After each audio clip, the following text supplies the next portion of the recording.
మరి నినాదాలు, ప్లకార్డుల ప్రదర్శన ఎంతవరకు ఉపయోగపడతాయి అంటారు ఈ శాకాహార ర్యాలీలో? Definitely madam. ఇప్పుడు శాకాహార ర్యాలీకి చార్మినారే కాదు, ఈ సంవత్సరం జనవరి నుంచి స్టార్ట్ చేశాము. ఒక్కొక్క జిల్లా హెడ్ క్వార్టర్లా ఇంత అద్భుతంగా, ఇంతకుముందు 500 మంది వచ్చే జిల్లాలు ఇప్పుడు 2000 మందితోటి ఖమ్మం, నిజామాబాద్, మంచిర్యాల్, మెదక్, మహబూబ్ నగర్, నిన్న సూర్యాపేటలో చేశాం.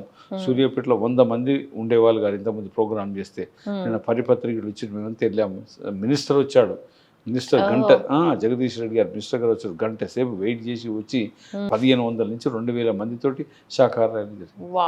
అయిపోయింది. జనాలు 2000 మంది, 6 కిలోమీటర్లు, 75 సంవత్సరాల వయసున్నోళ్ళు, ముఖ్యంగా స్త్రీలు, మొఖాల నొప్పులున్నా, కాళ్ళ నొప్పులున్నా 6 కిలోమీటర్లు నడుస్తున్నారంటే మీరు ఆలోచించండి. మహబూబ్ నగర్లో చేశాం, 42 డిగ్రీస్ టెంపరేచర్ ఉన్నప్పుడు కూడా ర్యాలీ. లేకుంటే మామూలుగా వస్తారా చెప్పండి? అపూర్వమైన స్పందన ఉంది జనాలు ఈ మూమెంట్ మీద.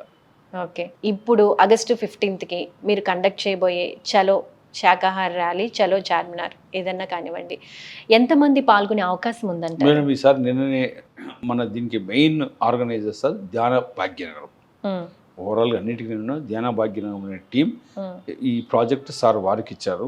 దీనిలో ముఖ్యులు మన లక్ష్మీ మేడం అని కూకట్పల్లి ఉంటుంది, ఆమె మా ట్రస్టీ, ప్లస్ రాజేష్ పులా గారు మెహదీపట్నం ఉంటారు, చంద్రశేఖర్, కృష్ణారెడ్డి గారు, వాళ్ళు చాలా పవర్ఫుల్ టీం, చాలా సీనియర్ మాస్టర్స్.